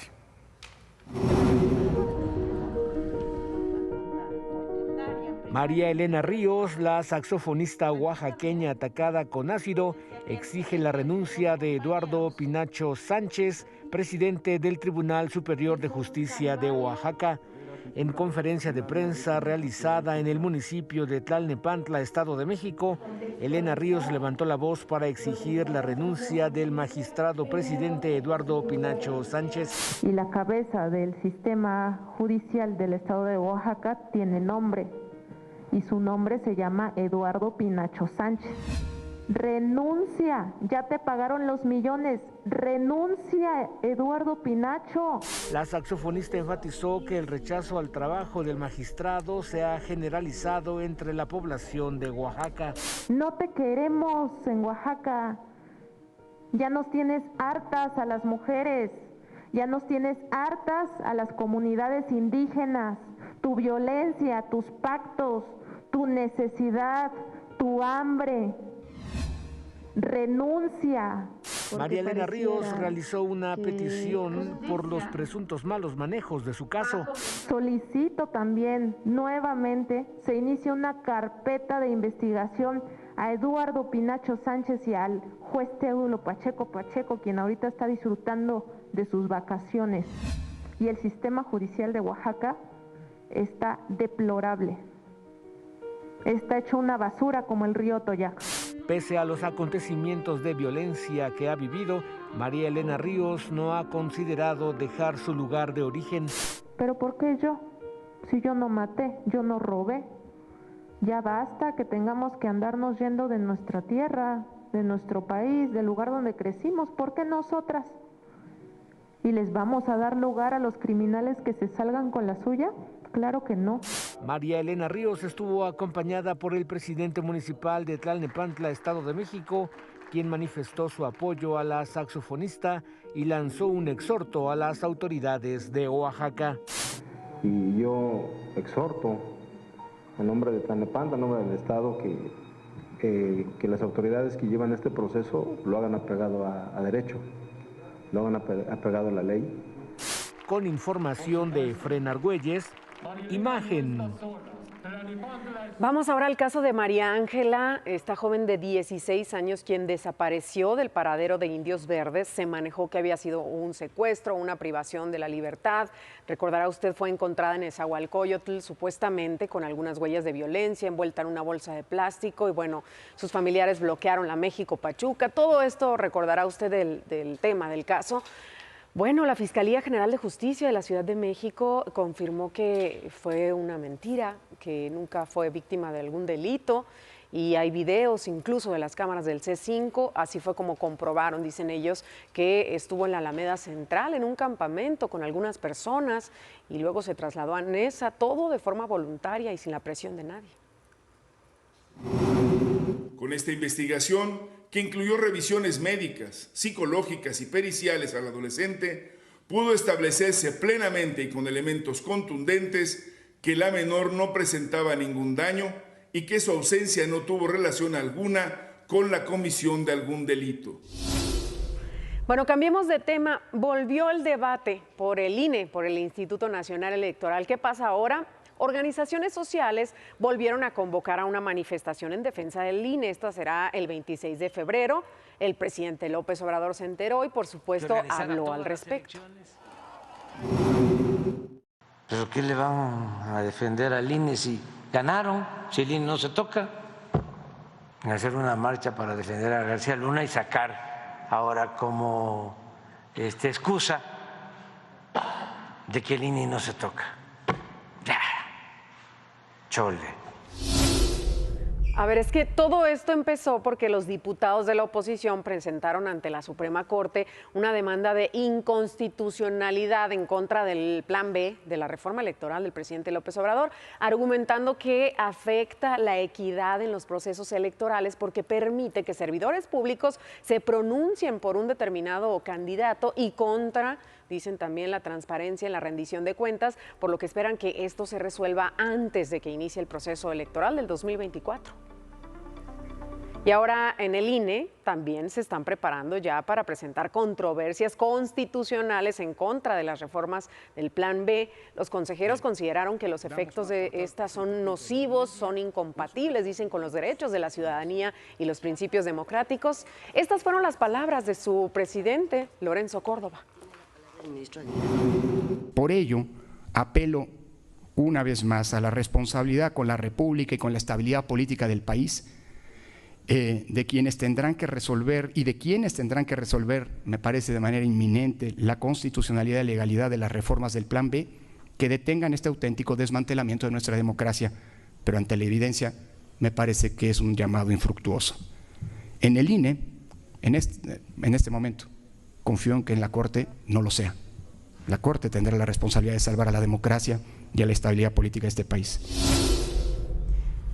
Y pues sigue la controversia en redes sociales. Nuevamente el INE es protagonista, pero ahora con el hashtag Plan B, debido pues a esto que sucedió el día de ayer, en que si es o no es constitucional estas nuevas reformas que se le quieren hacer al INE, entre ellas pues despedir a casi más de 2,000 empleados. Parece que deben de dejar la legislación electoral, que cada vez que hay una nueva elección, un nuevo periodo, el que pierde patalea y entonces la cambian y después el que gana está enojado y la vuelven a cambiar y de verdad hacen unos Frankensteins de ley impresionantes, ¿no? Ahora, ¿qué sucedería en caso de que se aprobara completamente este plan? ¿Cuáles serían las consecuencias a nada de elecciones? Pues digo, a mí me parece grave finalmente cuando ya estás acostumbrado a operar de una forma que te hagan operar de otra. Eso pues es una consecuencia normal. Oye, tú haces el súper con 100 pesos, ¿qué te parece si lo haces con 50? Pues vas a decir, pues me van a faltar lo que me gusta, mis elotes, mis... pues, sí, falta de presupuesto. Es evidente. Claro. O sea, a mí me parece que es complicado y complica finalmente un sistema electoral que nos ha costado muchos años construir, ¿no? Que eso es justo lo que decían ayer en redes sociales, que parte de estos cambios afectarían principalmente a los ciudadanos, porque pues estamos acostumbrados a trabajar, por así decirlo, de una manera con este instituto y que estos cambios pues harían un caos, ¿no? Ahora por sí. Que creo que, bueno, un ajuste de presupuesto no estaría mal, pero si ese ajuste lo que hace es afectar la operación, entonces creo que ya tienes problemas, ¿no? Es que querían, dentro de este plan terminaría su contrato laboral 85% de los que hoy trabajan con el INE, entonces... Ahora, por ejemplo, una de las cosas era que las oficinas del INE ya no rentarías un inmueble adicional, sino que estarían dentro de las oficinas de gobierno. Entonces, no sé... Si de por sí luego es un rollo hacer cualquier trámite, ahora júntale también ahí al INE. Pues ese en particular a mí no me parecería que fuera tan grave, ¿no? Si te van a prestar una oficina digna, tampoco es que las oficinas del INE donde vas a... Es que no es que te presten módulo, una oficina, ¿no? el tema es que la misma gente que hoy está trabajando en cosas que tienen que ver con trámites de gobierno, es lo que decía ahí. No, tendría que ser personal operativo del INE, en un local... Pues es que es el chiste, que van a despedir a tanta gente que no van a poder, no se van a dar abasto. Pero bueno, te invito a leer el primer tuit. A ver, dice Fernando Cuevas, si se aprobó un plan B es porque la gente votó por los suficientes diputados de Morena para que esto fuese posible. Intentar frenarlo no solo sería anticonstitucional, sino antidemocrático. Son dos cosas totalmente distintas. Totalmente distintas. O sea, no. No porque tengan la mayoría en el Congreso quiere decir que todo lo que digan sea correcto o esté bien. No, pero son dos cosas distintas. O sea, tú si tuvieras la mayoría suficiente, entonces lo hubieras modificado constitucionalmente y no tendrías que irte por un plan B que puede ser en contra de la Constitución. Entonces no tienen los diputados suficientes. Exacto. Que sí, por supuesto, tienen mayoría para aprobar lo que aprobaron, pero tienen que aprobarlo en concordancia con la Constitución. Muy bien, dice Chuck Blanco. No hay que centrarse en Lorenzo y Ciro, ellos ya se van. Lo preocupante son los puntos que vulneran la autonomía, la fiscalización y el voto de la ciudadanía con el Plan B. Todo lo que se trabajó durante años se viene a desmoronarse por intereses políticos. Que pues sí tiene algo de razón, justo lo que decías, ¿no? Tanto trabajo que ha costado en México construir esta democracia para que se ponga en riesgo. Yo creo que no se debía de haber tocado ni hoy, ni la ocasión anterior, sino irlo fortaleciendo, ¿no? Pero cada vez que hay una elección, pues el que viene con otras ideas. Quieren mantener el poder. Pues a veces mantener el poder y a veces lo hacen por otras cuestiones. Durante años soñamos con elecciones limpias, pero Ciro Murayama, el INE México y Lorenzo Córdoba nunca lo permitieron. Pero la pesadilla del pueblo termina con el plan B del presidente López Obrador, porque por fin podremos confiar en los árbitros electorales. Que este ha sido un discurso que se ha manejado, que pues es erróneo me parece. No sé tú qué opines, que no es que Ciro Murayama o Lorenzo Córdoba estén atentando contra la democracia, ¿no? A mí me parece que el INE es una institución mucho más grande que dos personajes. Eso es lo que me parece a mí. Muy bien, y el último que dice Marco Levario, dice, quienes defienden al plan B no lo han leído, pero obedecen la orden del presidente. No les importa que este dinamite la democracia, como dice Lorenzo Córdoba, la reforma destaza los derechos políticos conquistados. Defender al INE es defender la democracia. Y fíjate que con este lema justo se está organizando otra manifestación para el 26 de febrero, que ahora sí quieren llegar al Zócalo para contrarrestar el tema del plan B. Me parece un poco exagerado el término de Marco. Marco es un periodista también, es un compañero. Me parece un poco exagerado este término en particular, pero yo creo que además de todo hay que analizarlo punto por punto. A mí me falta es algo todavía, que dicen que no hizo el Congreso. A mí me falta todavía de leer, me lo mandaron. Es un mamotreto de este tamaño y ahí lo voy viendo poco a poco. ¿Y eso que tú no eres diputado? No, tengo un modo honesto. Tengo un modo honesto de vivir. Justo es lo que decían, que ni siquiera se habían dado la oportunidad de leer el punto por punto, de analizarlo, sino que simplemente, como dice aquí, nada más habían seguido instrucciones del Ejecutivo sin hacer un análisis, sin siquiera discutirlo, ¿no? Como todo. Como tú dices. Gacha, vámonos. Cristal. Tenemos más información en el encuentro que fue organizado aquí en la Ciudad de México. Integrantes de diferentes colectivos de jóvenes realizaron la primera convención de Monry Moments. ¿Para qué? Pues para respaldar al senador Ricardo Monreal como aspirante presidencial de Morena. Él afirmó que cuando llegue el momento legal se inscribirá para ser el presidente de los jóvenes de la reconciliación y el presidente que lleve a México a estadios de desarrollo superiores. Y bueno, llamó a los jóvenes a que dejen a un lado la apatía y la indiferencia y que mejor se ocupen de la vida pública del país y se preparen, por supuesto, para el relevo generacional que consolide la transformación del país. Estamos a poco menos de un mes de que se cumple un año del inicio de la guerra entre Rusia y Ucrania y ayer la decisión de Alemania de unirse a Estados Unidos y Reino Unido para abastecer de tanques a Kiev tensó aún más el conflicto. ¿Qué podría pasar y por qué México quedó innecesariamente involucrado en este pleito? Les cuento que los tanques no cambiarán el curso de la guerra a corto plazo, pues tardarán semanas en llegar al país, más el tiempo de entrenamiento de los soldados. Pero luego de todo esto, Ucrania tendrá 14 tanques Challenger de Reino Unido, 31 tanques Abrams M1 de Estados Unidos y 14 Leopard 2 de Alemania, con una tecnología más poderosa que los anticuados tanques ucranianos y superiores en protección, velocidad y precisión que los T-72 soviéticos. Eso por el lado de la tierra, pues en los cielos le sigue faltando poder aéreo y no se ve que por el momento recibe el mismo apoyo de otros países. ¿Qué dicen los rusos? El embajador de este país en Washington considera una acción como la provocación flagrante y una decisión que no traerá nada bueno y dejará una marca duradera en la relación entre Moscú y Berlín. En Rusia lo consideran una escalada extremadamente peligrosa que refuerza la idea de que el pleito real es entre Occidente y Rusia. Mientras, Dmitry Peskov, portavoz del Kremlin, fue más práctico, pues opina que se sobreestima el potencial de estos tanques y dijo, al final estos tanques arden como todos los demás, simplemente son más caros. Pero, ¿qué tiene que ver esto con México? Que el presidente dijo que Alemania no quería involucrarse más en el conflicto, pero que lo hizo presionado por los medios de comunicación. Palabras que la embajada rusa en México elogió y respondió con lo siguiente. Agradecemos a López Obrador su posición abierta y clara sobre el suministro de tanques alemanes al territorio de Ucrania. Esperamos que nadie tenga dudas de que actualmente hay un choque directo entre Occidente libre y Rusia. Actualmente el conflicto le ha costado la vida a alrededor de 40,000 civiles ucranianos, entre niños, mujeres y personas de la tercera edad. Sobre los civiles rusos muertos no hay datos y en la primavera esto podría empeorar, por lo que sería prudente hacer caso a la doctrina Estrada, utilizar los canales diplomáticos y mantenernos al margen para no terminar dándole un espaldarazo al buleador cerca de la cancha del equipo contrario. Paco, el primer año de la guerra va a ser, yo creo que bastante fuerte con todo el armamento que va a haber y pues México como que no tenía necesidad. A mí me parece que es un conflicto delicadísimo, un conflicto con raíces muy profundas que tienen que ver, por supuesto, desde la creación del Imperio Ruso, que es otra cosa totalmente complicada, y creo que sí, la doctrina Estrada debería de aplicarse, más que siempre la hemos aplicado, quizá a veces lavándonos las manos de forma muy conveniente.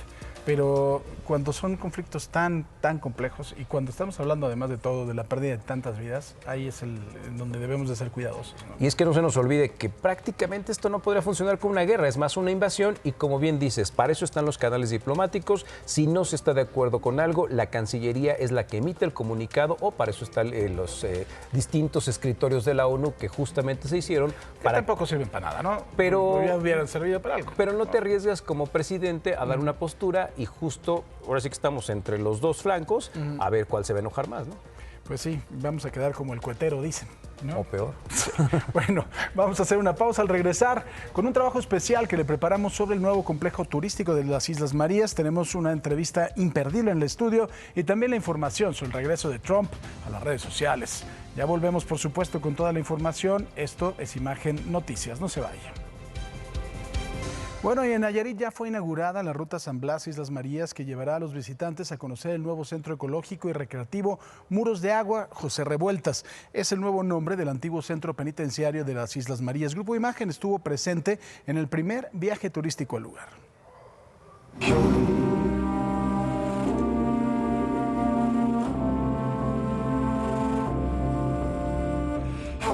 Por primera vez en la historia del puerto de San Blas, Nayarit, un transbordador de la empresa Turimar, operada por la Secretaría de Marina Armada de México, llevó a turistas al Centro Ecológico Recreativo Muros de Agua José Revueltas, antes Complejo Penitenciario Islas Marías.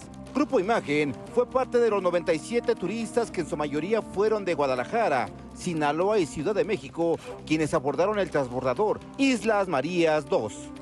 La distancia que tenemos del puerto de San Blas a Puerto Vallarta son 86 millas náuticas, que son aproximadamente 170 kilómetros. Y estamos desarrollando una velocidad de 22 nudos, una velocidad crucero. Es una velocidad que nosotros ocupamos para optimizar el tiempo y el consumo de combustible, y es un viaje de 3.5 horas. Ese complejo turístico cuenta con diversos hostales donde los visitantes pueden hospedarse. En este nuevo centro turístico se pueden realizar senderismo para llegar al Cristo de la Montaña, donde se puede observar la flora y fauna endémica del lugar. Son igual recomendaciones que les damos a los turistas de que como hay mucha fauna, vegetación, hay animalitos endémicos e inclusive animales que son introducidos desde el continente hacia las islas. Por ejemplo, el chivo. El chivo es una especie exótica que fue introducida en los tiempos de que fue el centro penitenciario. También disfrutará de un paseo en vehículo hacia las afueras del puerto Valleto para visitar lo que queda del centro penitenciario de máxima seguridad y terminar la noche con un paseo en bicicleta por el muelle Valleto. Para Imagen, Raúl Flores Martínez. Y mire, por supuesto, Tijuana se ha vuelto en los últimos meses pues un lugar tremendamente violento, uno de los lugares más violentos del mundo. Y precisamente hay una serie de ciudadanos que están tratando de hacer algo para llamar la atención y para que los propios ciudadanos construyan comunidad. Por eso vamos a saludar a María Elena Morera, que es presidenta de Causa en Común. Va a participar precisamente en un diálogo con la comunidad, construyendo juntos una Tijuana segura y próspera. María Elena, ¿cómo estás? Buenos días. ¿Qué tal, Francisco? Me da mucho gusto saludarte a ti y a tu auditorio. Igualmente, gracias por tomar esta llamada. Cuéntanos un poquito del contexto en el que se va a dar este diálogo. Sí, claro. Mira, efectivamente, como dices, Tijuana tiene pues de los índices más escandalosos de homicidios en el país, ¿no? Está considerada como una de las ciudades pues más peligrosas. Pero hay que decir algo, Francisco. Fíjate que Tijuana ya tuvo una muy buena experiencia, porque hubo una época en la que también los homicidios estaban muy altos y los lograron bajar y lograron tener un periodo, pues digamos, con cierta tranquilidad para que después volviera a subir y tengamos las cifras que tenemos hoy. Entonces yo creo que es muy importante este foro para reflexionar, bueno, qué hicieron bien, ¿no? ¿Qué no hicieron bien? Que al final del día lo reflexionan solo los tijuanenses, ¿no? Y luego, bueno, pues ¿qué se puede hacer ahora para sentir la situación que está sucediendo? Entonces me parece que va a ser una plática muy interesante, va a durar aproximadamente 2 horas, es de entrada libre en el Gran Hotel de aquí de Tijuana. Oye, ¿quiénes van a participar y cuál va a ser la propuesta principalmente? ¿Cuál va a ser la tuya, querida María Elena? Mira, va a participar Salvador Camarena y yo, y va a conducir Alberto Capella, que como ustedes saben, pues con los años pasó de activista a uno de los más importantes secretarios de seguridad a nivel estatal.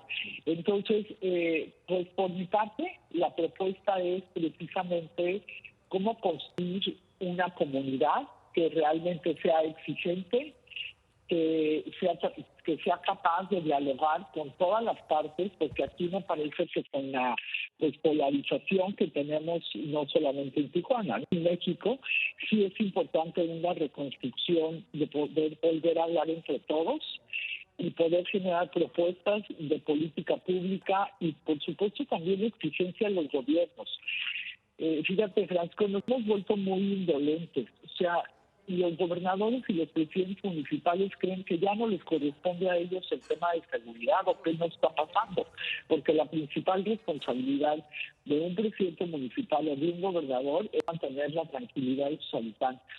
Entonces, por un lado la exigencia, por el otro lado, pues construir otro tipo de propuestas para Tijuana para que realmente pueda volver a tener tranquilidad y sobre todo, y me parece lo más importante, es dejar de pensar en el corto plazo. Tenemos que construir propuestas que lleguen a largo plazo, que sea una propuesta de Estado, no una propuesta de un solo gobierno, para que las cosas funcionen bien, porque cada vez que entra un nuevo presidente municipal o gobernador, cree que va a inventar el hilo negro, ¿verdad? Y pues todos los que hemos estado en estos temas por muchos años, sabemos que el hilo negro ya se inventó hace mucho.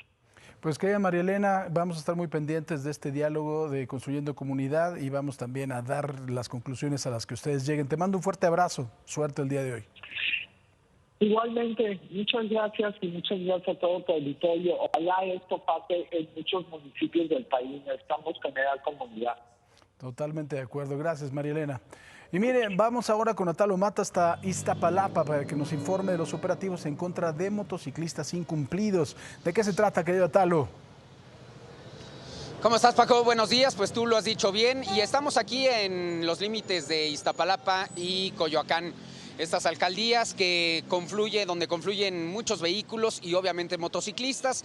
Este operativo para revisar a los motociclistas que circulan en la Ciudad de México es aleatorio, inició desde el año pasado, mediados del año pasado, y pues ahora se está retomando, ahora iniciando el año justamente para evitar accidentes y para revisar a los infractores en algún momento que si no traen cascos, documentos o circulan por lugares donde no deben.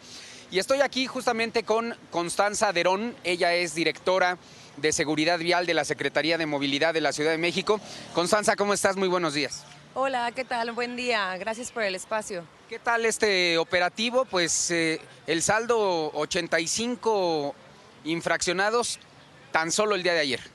Así es, el día de ayer tuvimos 85 motociclistas que cometieron alguna infracción y fueron sancionados por la Secretaría de Seguridad Ciudadana y tuvimos 52 remisiones a depósito. Estos operativos, sin embargo, lo que buscan es mejorar la convivencia vial y fortalecer la seguridad vial, ¿no? El objetivo es que las personas motociclistas respeten el reglamento de tránsito y conduzcan con la cantidad de personas que tienen que ir en la moto. Hemos visto casos de personas que van 4 en una motocicleta o que conducen con niños menores de edad. Esto es algo que, niños menores de 12 años, perdón, y estas son conductas de riesgo que queremos evitar en las calles. Ahora, ¿qué es lo que con lo que tienen que cumplir? Porque vemos que deben de traer su casco, les revisan documentos, que si las placas o si circulan en un carril confinado donde no deben, ¿verdad? Así es, también tienen que tener las luces de la motocicleta encendidas y bueno, les revisan la tarjeta de circulación, la licencia vigente y que estén portando el casco. Muchas personas traen el casco pero lo traen en la mano, lo traen atrás, entonces tienen que tenerlo colocado sin que traigan una gorra, etcétera, porque esto es lo que puede prevenir una lesión en caso de algún hecho de tránsito. Ok, vamos a acercarnos con alguno de los motociclistas. Muy buenos días, ¿qué tal? ¿Su nombre, por favor? Marco, gracias. ¿Qué tal, Marco? ¿Qué opinas de este operativo que se lleva a cabo para motociclistas? Pues bastante bien, la verdad es que está bastante bien para que haya un poco más de control sobre nosotros, ya que pues no todos podemos manejar la motocicleta, pero está bastante bien, sin problema. ¿Qué te han revisado ahorita? Ahorita me pidieron mi tarjeta de circulación y mi licencia de conducir. ¿Todo en regla? ¿Todo en orden? Todo bastante bien, lo tengo en la aplicación de la Ciudad de México. Estoy esperando que se descargue la aplicación para podérselas enseñar, pero todo tranquilo. ¿No te quita tiempo? ¿No es molesto, fastidioso? Pues realmente sí, ahorita voy a avisar a mi trabajo porque voy con el tiempo justo, pero digo, pues hay que estar preparado para todos. Muy bien, Marco, con cuidado. Gracias. Gracias, buenos días. Bueno, pues hay una plataforma de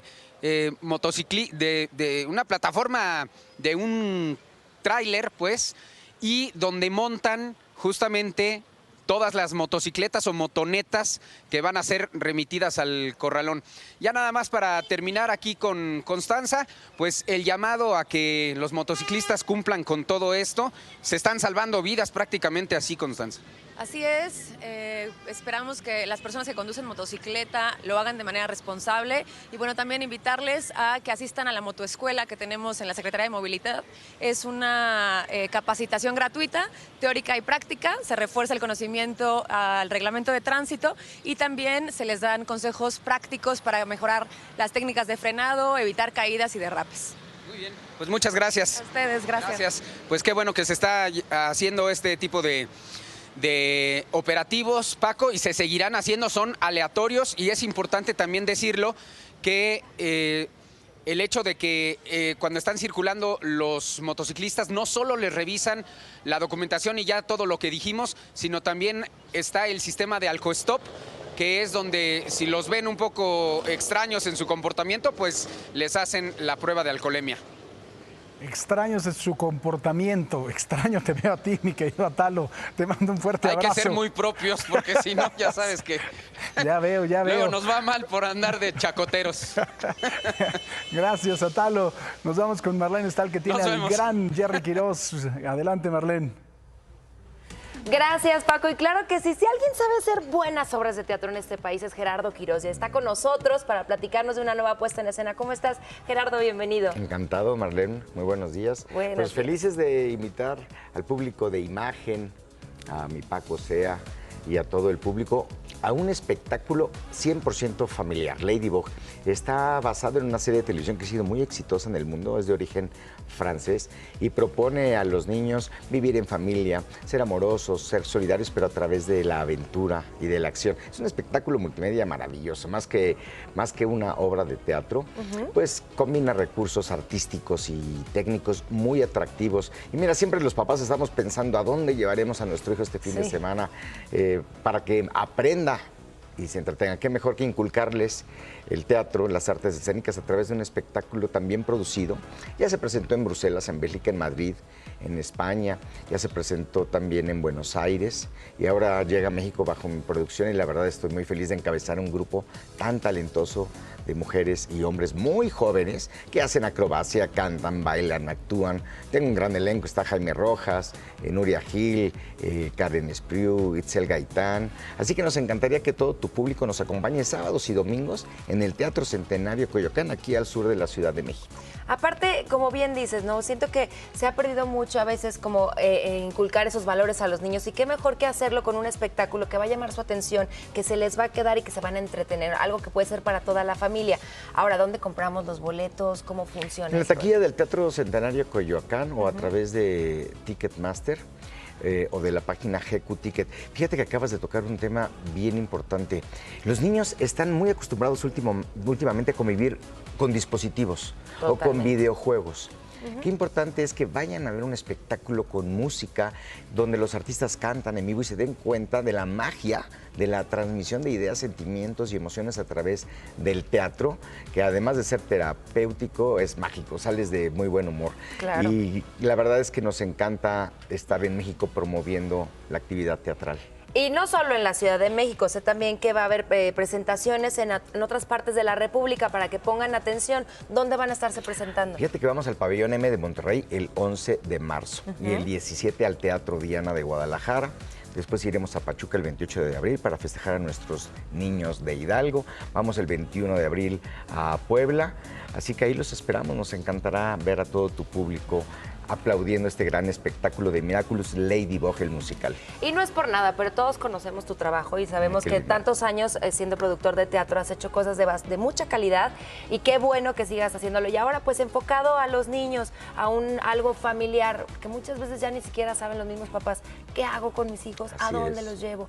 Ahora, esta historia bien dices que está como basada en una serie de televisión, ¿no? De algo que seguramente los papás no van a saber, pero los niños sí, ¿no? Ya tienen mucho éxito. Vuelve la moda de los superhéroes, pero en este caso son superhéroes muy especiales que luchan contra los malos sentimientos como la envidia, los celos, el egoísmo, y lo hacen con una propuesta muy inteligente de hacer lo correcto, que finalmente hay que inculcarle a nuestros niños, que no son el futuro, son el presente ya de nuestro planeta, los valores y los principios. Y qué mejor que a través de esta puesta en escena, bien lo dijiste, basada en Miraculous Ladybug, que ya tiene 5 temporadas de éxito en varias plataformas de televisión en muchos países del mundo. Perfecto, pues ahí estaremos al pendiente. Ladybug, no se lo pueden perder, lleven a sus hijos. Gracias, Gerardo. Gracias a ti, Marlene. Qué linda. Te espero en el teatro. Sí, conste. Ella es aficionadaza al teatro. Ay, me encanta. Gracias, Gerardo. Y bueno, vamos con información internacional, amigo fiel. Muchas gracias, Marlene. ¿Qué está pasando en el mundo? Le cuento que Estados Unidos, una mujer se declaró culpable, ¿sabe de qué? De envenenar o de tratar de envenenar al expresidente Donald Trump durante el 2020. Según autoridades del Distrito de Columbia, la mujer es de origen franco-canadiense y estaba acusada de enviar ricina, mismo veneno que se obtiene para la planta de ricino. Agregaron que la mujer de 55 años admitió su culpabilidad en la elaboración de ricina en Quebec. Luego la colocó en sobres con cartas dirigidas al presidente Trump y otros funcionarios de su gobierno. Ahora enfrentaría una pena de 21 años de cárcel. ¿Qué le parece? Y mire, ya que estamos hablando del presidente Donald Trump, la empresa Meta anunció que pondrá fin a la suspensión de las cuentas de Facebook e Instagram del exmandatario en las próximas semanas. ¿Usted ya estaba esperando esta noticia? ¿Se pondrá a ver lo que trae Trump en estas dos redes sociales? Donald Trump podrá volver a Facebook e Instagram. Meta anunció ayer que levantaría la suspensión a las cuentas del exmandatario estadounidense 2 años después de que fuera vetado tras el ataque al Capitolio cometido por sus seguidores. Nick Clegg, responsable de asuntos internacionales de Meta, declaró en un comunicado que el público debe oír lo que dicen los políticos para tomar decisiones. Sin embargo, aclaró que eso no implica que no haya límites a lo que se puede decir en sus plataformas. El expresidente fue excluido de la red social el 7 de enero de 2021, cuando aún estaba en el poder, y ha sido señalado de animar a sus seguidores a cometer el asalto a la Casa Blanca. En junio de 2021, Facebook decidió que la exclusión duraría 2 años y que el multimillonario republicano podría volver cuando los riesgos para la seguridad del público hayan desaparecido. La semana pasada, el republicano había pedido volver a Facebook a través de una carta enviada por su abogado a Mark Zuckerberg, fundador y presidente de la compañía tecnológica Meta. Trump dijo a través de su propia red social, Truth Social, que la suspensión no debería volver a ocurrirle jamás a un presidente en ejercicio o a quien sea que no merece sanciones. Trump también fue suspendido de la red social Twitter. Su cuenta fue reactivada en noviembre de 2022, 4 días después de haber declarado su candidatura a la elección presidencial en 2024, aunque aún no publica mensajes en ella. Imagen. Oiga, en otra información, ¿qué juguetes le trajeron a sus hijos Santa Claus o los Reyes Magos? ¿Alguno usa baterías? Se lo digo porque vea nada más. Un niño de 7 años murió luego de tragarse una pila de reloj. Esto sucedió en Portugal. Según medios locales, el menor se tragó la batería cuando estaba con su familia en una fiesta. Normalmente fue en Navidad y aunque de inmediato fue trasladado a un hospital, días después falleció ya que presentó complicaciones. Los médicos señalaron que se trata de un caso muy extraño, pues generalmente no existen complicaciones tras la ingesta de baterías de forma accidental, pero por favor tenga mucho cuidado, verifique el estado de las baterías de los juguetes de sus hijos y prefiera a estos juguetes con baterías en donde hay que desatornillar para poder acceder a ellas. Nos da una nuestros cátedra. compañeros de Pisa y Corre, con Pam y con Poncho. ¿Cómo están? Buenos días. Ay, ay, ay, qué barbaridad, hombre. Aquí discutiendo lo del metro. ¿Cómo No, hombre, están? Buenos días. Saquen los cacahuates. Muy buenos días. Qué gusto saludarlos, hombre. El día de hoy vamos a tener una entrevista con María Elena Ríos. Ustedes también han estado dando seguimiento a esta historia que ha indignado a todo el país. Y por supuesto, estamos con ella para saber qué es lo que estará sucediendo con este sujeto que hace unos días le dieron pues casi permiso de regresar a su casa.